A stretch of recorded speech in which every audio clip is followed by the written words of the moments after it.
स्वागत आहे शेतकरी मित्रांनो, भारतातील सर्वाधिक उत्पादन अमृत पॅटर्न टेक्निकमध्ये. शेतकरी मित्रांनो, मी दिनेश देशमुख. आज आपण आलो आहे उन्हाळी टोमॅटो या पिकाच्या प्लॉटमध्ये. शेतकरी मित्रांनो, आजच्या व्हिडिओच्या माध्यमातून आपण माहिती घेऊया की उन्हाळी टोमॅटो या पिकाचे नियोजन करत असताना बेसल डोस म्हणजे लागवडीपूर्वी कोणकोणत्या प्रकारचे रासायनिक खत व्यवस्थापन आपण करायला हवे, त्याचबरोबर अंतराचे व्यवस्थापन, पहिली आळवणी म्हणजेच पहिली ड्रेसिंग आणि पहिली फवारणी व्यवस्थापनाची संपूर्ण माहिती घेऊया. त्याचबरोबर उन्हाळ्यामध्ये टोमॅटो या पिकाचे नियोजन करत असताना पाणी किती प्रमाणात द्यायला हवे याची सुद्धा माहिती घेऊया. आज बघू शकता या प्लॉटचे जे आपल्याला स्टेम बघायला मिळते, हे स्टेम म्हणजेच बूड एकदम जाड आपल्याला बघायला मिळते. तर टोमॅटो या पिकाचं बूड हे उन्हाळ्यामध्ये जास्तीत जास्त जाड म्हणजेच मोठं असणे गरजेचे आहे. आणि यासाठी आपल्याला आळवणी करताना कोणकोणत्या प्रकारची औषधे घ्यायला हवी याची सुद्धा आज आपण माहिती घेणार आहोत. तत्पूर्वी आपण पहिल्यांदाच या चॅनलचं सर्वप्रथम या चॅनल सबस्क्राईब आणि शेअर करा. आणि जर आपण नवीन असाल आणि आपल्याला टोमॅटो या पिकाची संपूर्ण माहिती घ्यायची असेल तर नक्कीच प्ले स्टोरला जाऊन अमृत पॅटर्न ॲप डाउनलोड करून त्यामध्ये वेळापत्रकच्या ऑप्शन मधून संपूर्ण माहिती टोमॅटो या पिकाची स्टेप बाय स्टेप घेऊ शकता. म्हणजे फवारणी व्यवस्थापन, खत व्यवस्थापन व आळवणीचे व्यवस्थापन. चला तर सुरुवात करूया. शेतकरी मित्रांनो, सर्वात महत्त्वाचा पहिला विषय येतो तो म्हणजे लागवडीपूर्वी आपल्याला जे महत्त्वाचे नियोजन करायचे आहे ते म्हणजे बेसल डोस. प्रथम ट्रॅक्टरच्या सहाय्याने आपल्याला नांगरटी करायची आणि नांगरटी केल्यानंतर एका एकरसाठी म्हणजे जमीन आपली भारी असेल तर आपल्याला 5 बॅग ते 6 बॅग सिंगल सुपर फॉस्फेट टाकायचा पावडर फॉर्म मध्ये. जमीन आपली एकदम हलकी असेल तर अशा ठिकाणी कमीत कमी 7 ते 8 bag single super phosphate powder form मध्ये सम प्रमाणात आपण फेकून देऊ शकता. यासोबत कुठलेही दुसरं अदर खत टाकण्याची आपल्याला गरज नाही. आता हा झाला बेसल डोस. जर आपल्याकडे सिंगल सुपर फॉस्फेट अवेलेबल नसेल, जे जिप्सम मिळत असेल तर जिप्सम एका एकरसाठी 10 बॅग आपल्याला सम प्रमाणात हलक्या व भारी जमिनीमध्ये घ्यायचं आहे. हा झाला आता बेसल डोसचा विषय. यामध्ये अंतराचे जे व्यवस्थापन आहे, या ठिकाणी जे आपलं अंतर बघायला मिळते 5 फूट अंतर आहे. त्या ठिकाणी त्या साईडला 4 फुटाचं अंतर आपल्याला इथं बघायला मिळते. दुसरा प्लॉट आहे त्याचं सुद्धा अंतर आपल्याला 5 फुटाचं इथं बघायला मिळते. तर आपल्या शेतामध्ये महत्वाचं आहे की यानंतर आपण कोणतं पीक घेणार आहोत. जसं की आपण कापूस अमृत पॅटर्न पद्धतीने घेत असाल तर अशा ठिकाणी 4 बाय 6 बाय 1 अशा पद्धतीने आपण रोपाची लागवड करू शकता.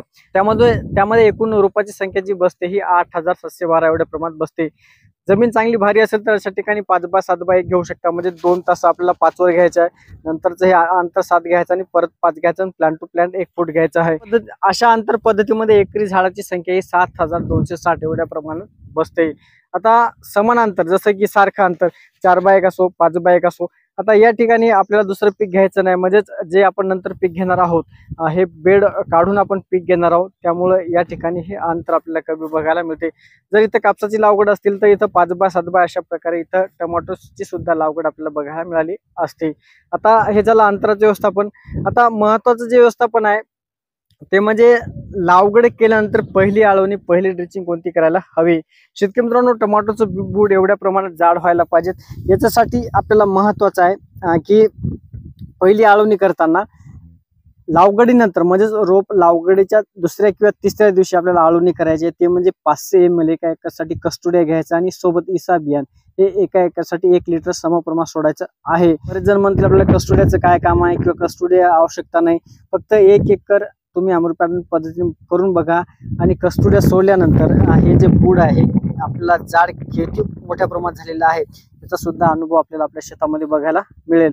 आता पहिली फवारणी घेत असताना आपल्या शेतामध्ये नाग अळीचा प्रादुर्भाव बघायला मिळतो. त्यासाठी एकदम भारीची औषधी घेण्याची आवश्यकता नाहीये. यासाठी फवारणी घेत असताना आपल्याला सर्वप्रथम केम हे 40 ml घ्यायचं आहे. यासोबत आपल्याला इमिडाक्लोरपी 17.8% हे 10 ml घ्यायचं आहे आणि 100 ग्रॅम युरिया आपल्या पंप मध्ये टाकून पहिली फवारणी करायची आहे. पहिली फवारणी करत असताना पान लाल पडत असेल, पिवळे पडत असेल तर त्या ठिकाणी सल्फर कोसावे WD 80% 30 ग्रॅम प्रति 15 ते 20 लिटर पंपसाठी घेऊ शकता. आता आपल्या शेतामध्ये पान पिवळे नसेल, लाल पडले नसेल तर अशा ठिकाणी कोसावट सल्फर घेण्याची आवश्यकता नाही. आता नागाळी नसेल तर केम ऐवजी आपल्याला ऍसिपेट 75% 30 ग्रॅम घ्यायचा आहे. पहिली फवारणी घेत असताना व्हाईट फ्लाय पांढऱ्या माशीचा प्रादुर्भाव असेल तर ऍसेटामास्पाइड हे 10 ग्रॅम आपण घेऊ शकता. तर शेतकरी मित्रांनो, हे झालं फवारणी व्यवस्थापन पहिले. दुसरी फवारणी, तिसरी फवारणीची संपूर्ण माहिती आपल्याला ऍप मध्ये नक्कीच बघायला मिळेल आणि लगेच मी 4 ते 5 दिवसामध्ये त्याची सुद्धा माहिती टाकेल. तर शेतकरी मित्रांनो, अशाच माहितीसाठी बघत राहा अमृत पॅटर्न यूट्यूब चॅनल. नमस्कार.